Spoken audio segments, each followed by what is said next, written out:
लाखों परीक्षार्थी, घड़ी की टिक टिक और वो 2 घंटे का खौफनाक दबाव, और इन सब के ऊपर पेपर सेट करने वाले का वो शातिर दिमाग। नमस्कार, आइए शुरू करते हैं आज का ये खास विश्लेषण। देखिए, आज हम सिर्फ किताबों और लेखकों के नाम रटने नहीं बैठे, बिल्कुल नहीं। आज हम सीधे उस चक्रव्यूह के अंदर घुसने वाले हैं जो परीक्षा हॉल की उन 4 दीवारों के बीच रचा जाता है। ये जो टाइटल है ना, हिंदी साहित्य के महाअस्त्र और एग्जामिनर का चक्रव्यूह, ये कोई बड़ा चढ़ाकर कही गई बात नहीं है। आज हम साहित्य के उन सबसे बड़े पुरस्कारों को डिकोड करेंगे जिन्हें समझ लिया तो समझ लीजिए परीक्षा में बिछाए गए सबसे खतरनाक जालों को आपने आसानी से भेद दिया। तो चलिए गहराई में उतरते हैं। अब यहाँ एक बहुत ही दिलचस्प सवाल खड़ा होता है। क्या महानता सिर्फ इस बात से तय होती है कि कोई रचना कितनी पॉपुलर है? सोचिए जरा, जब भी हम साहित्य की बात करते हैं तो दिमाग में तुरंत कुछ बेहद मशहूर कविताएं या कहानियां घूमने लगती हैं, है ना? और सच कहूं तो ठीक इसी पॉइंट पर एक चालाक एग्जामिनर अपना पहला फंदा तैयार करता है। ये जो पॉप कल्चर और असली गहरे साहित्य के बीच का गैप है ना, बस यही उनका सबसे बड़ा हथियार है। इसी से ओवर कॉन्फिडेंट स्टूडेंट्स को मात दी जाती है। इस डिकोडिंग सफर में हम द बिग 4 यानी 4 सबसे बड़े साहित्यिक सम्मानों की बात करेंगे और देखेंगे कि कैसे ये लोकप्रियता ही कभी-कभी सबसे बड़ा धोखा बन जाती है। और ये रहे हमारे साहित्य के 4 महाअस्त्र: ज्ञानपीठ, साहित्य अकादमी, व्यास सम्मान और सरस्वती सम्मान। इसे थोड़ा आसान भाषा में समझते हैं। इन सम्मानों को आप अंतर्राष्ट्रीय स्तर के ऑस्कर या ग्रैमी अवार्ड्स मान सकते हैं। अब चूंकि भारत में इतनी सारी भाषाएं हैं, इतनी गजब की विविधता है कि इस पूरी साहित्यिक दुनिया को बैलेंस करने के लिए हमें इन 4 अलग-अलग पैमानों की जरूरत पड़ती है। तो आइए देखते हैं कि ये सब एक दूसरे से कैसे जुड़े हुए हैं। पहला है ज्ञानपीठ पुरस्कार, जिसे साहित्य का सर्वोच्च सम्मान या यूं कहें कि साहित्य का भारत रत्न भी माना जाता है।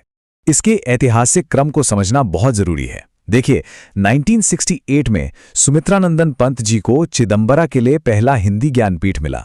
उसके बाद 1972 में रामधारी सिंह दिनकर जी की उर्वशी ने यह मुकाम हासिल किया। फिर 1978 में अज्ञेय जी आए अपनी रचना कितनी नावों में कितनी बार के साथ।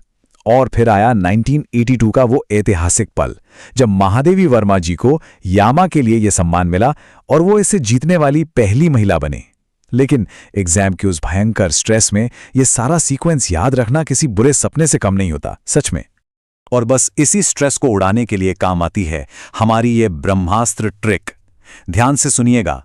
दिन में दिनकर निकलता है और उर्वशी स्वर्ग से उतरती है।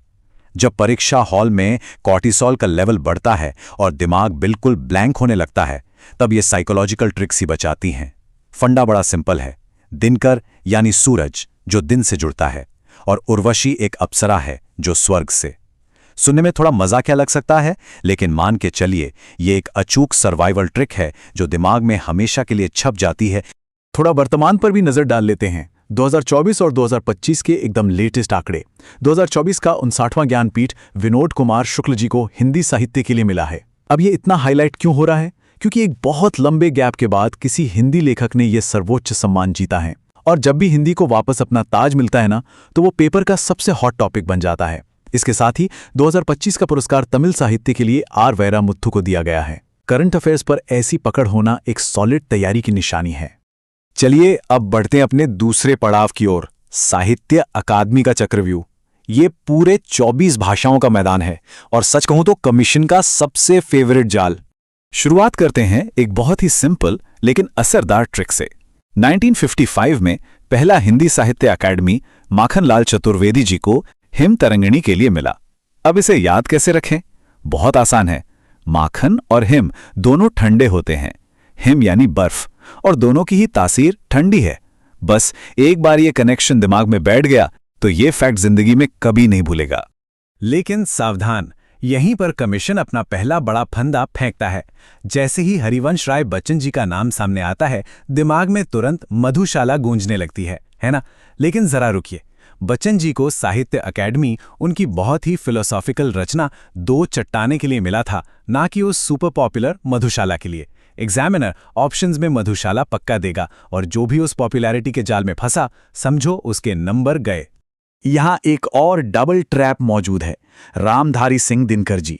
अभी अभी हमने देखा कि उन्हें ज्ञानपीठ उनके महाकाव्य उर्वशी के लिए मिला था, लेकिन साहित्य अकादमी वो उन्हें मिला था संस्कृति के 4 अध्याय के लिए, जो कि एक ऐतिहासिक और वैचारिक निबंध है। जरा सोचिए, एक इतने ओजस्वी कवि को एक निबंध के लिए अकादमी सम्मान मिल रहा है।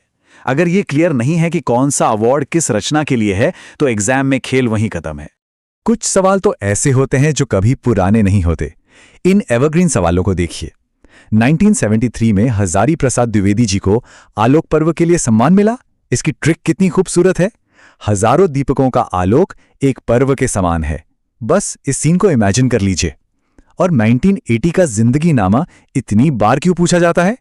क्योंकि कृष्णा सोपती जी की यह रचना सिर्फ एक नॉवेल नहीं है, ये अविभाजित पंजाब के ग्रामीण जीवन का एक पूरा हिस्टोरिकल डॉक्यूमेंट है। और जब साहित्य इतिहास बन जाता है ना, तो उसकी अहमियत 100 गुना बढ़ जाती है। अब जरा लेटेस्ट एकेडमी विनर्स की लिस्ट देख लेते हैं। 2021 में दया प्रकाश सिन्हा, 2022 में बद्री नारायण, लेकिन यहां जो सबसे बड़ा गेम चेंजर है वो है 2025 का अवार्ड। ममता कालिया जी को उनके संस्मरण जीते जी इलाहाबाद के लिए यह सम्मान मिला है। अब देखिए, ये सिर्फ कोई रैंडम करंट अफेयर नहीं है, इसके पीछे स्टेट लेवल एग्जाम्स का एक बहुत बड़ा मास्टर स्ट्रोक छुपा है। और वो मास्टर स्ट्रोक है स्ट्रैटेजिक लोकलाइजेशन। जीते जी इलाहाबाद। इलाहाबाद, जिसे आज हम प्रयागराज कहते हैं, यूपी का एक बहुत बड़ा लिटरेरी हब है। अब जब किसी नेशनल अवार्ड से ऐसी रचना को नवाजा जाए जिसके नाम में ही एक लोकल शहर बसा हो, तो स्टेट एग्जाम्स के लिए ये एक सोने के खदान बन जाता है। एग्जामिनर एक ही तीर से 2 शिकार करता है। आपका नेशनल करंट अफेयर भी चेक हो गया और लोकल कल्चरल नॉलेज भी। तीसरा अस्त्र है व्यास सम्मान। अगर इसे एकदम सटीक तरीके से समझें तो यह पूरी तरह से हिंदी साहित्य का अपना प्राइवेट ऑस्कर है। व्यास सम्मान के इन विजेताओं को एक नज़र में देखते हैं। 1991 में सबसे पहला अवार्ड रामविलास शर्मा जी को उनके भारी भरकम शोध भारत के प्राचीन भाषा परिवार और हिंदी के लिए मिला। इसके बाद रीसेंट विनर्स भी उतने ही जरूरी हैं। 2021 में असगर वजाहत, 2022 में डॉक्टर ज्ञान चतुर्वेदी और 2024 का 34वां सम्मान सूर बालाजी को कौन देश को वासी वेनुटी डायरी के लिए दिया गया। इस लिस्ट को बस ऐसे ही क्रोनोलॉजी में याद रखना सबसे सेफ रहता है। लेकिन 2023 के विनर को याद रखने का जो फंडा है वो सीधे आपके सबकॉन्शियस में फिट हो जाएगा। पुष्पा भारती जी को उनके संस्मरण यादें यादें और यादें के लिए व्यास सम्मान मिला। ट्रिक बहुत ही मजेदार है। पुष्पा जी को पुरानी यादें बहुत आती हैं। बस इस एक छोटी सी लाइन ने लेखक का नाम और उनकी किताब को एक कहानी की तरह जोड़ दिया है। अब इसे रटने की कोई जरूरत नहीं। और अब आते हैं चौथे और आखिरी अस्त्र पर, सरस्वती सम्मान, जिसे हम द बेयर ट्रैप यानी सबसे बड़ा और खतरनाक जाल भी कह सकते हैं। चलिए इस अल्टीमेट ट्रैप को डिकोड करते हैं। 1991 में के बिड़ला फाउंडेशन ने पहला सरस्वती सम्मान किसे दिया? हरिवंश राय बच्चन जी को। लेकिन, और ये बहुत बड़ा लेकिन है, ये सम्मान मधुशाला के लिए नहीं था। ये दिया गया था उनकी उन 4 खंडों वाली ऐतिहासिक आत्मकथा के लिए, क्या भूलूं क्या याद करूं और बाकी के पार्ट्स। देखिए, मधुशाला एक युवा कवि का विद्रोह जरूर था, लेकिन उनकी आत्मकथा ने हिंदी साहित्य में ईमानदारी का एक बिल्कुल नया ट्रेंड सेट किया था। जो स्टूडेंट्स बिना सोचे बस बच्चन जी का नाम देखकर मधुशाला पर टिक लगाएंगे, वो सीधे इस बेयर ट्रैप का शिकार हो जाएंगे। और यही, बिल्कुल यही इन सभी बड़े पुरस्कारों की कोर फिलॉसफी है। लेखक की महानता सिर्फ लोकप्रिय कविता से नहीं, बल्कि नए नियम गढ़ने वाली रचनाओं से तय होती है। पेपर सेट करने वाले एक्सपर्ट्स ये नहीं चेक कर रहे कि आपको कौन सी कविता मुंह ज़बानी याद है। वो ये देख रहे हैं कि क्या आपने साहित्य के असली इवोल्यूशन को समझा है, या फिर आप भी सिर्फ उस सतही पॉपुलैरिटी के झांसे में आ गए हैं।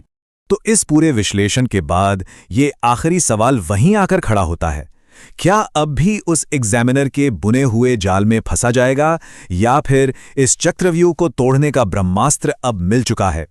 सच तो यह है कि ये पुरस्कार सिर्फ कुछ नाम और साल नहीं है, ये एक बहुत गहरी सोच का हिस्सा है।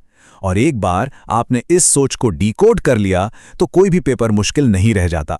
बस सतर्क रहिए, सीखते रहिए और इस डिकोडिंग के सफर को यूं ही आगे बढ़ाते रहिए।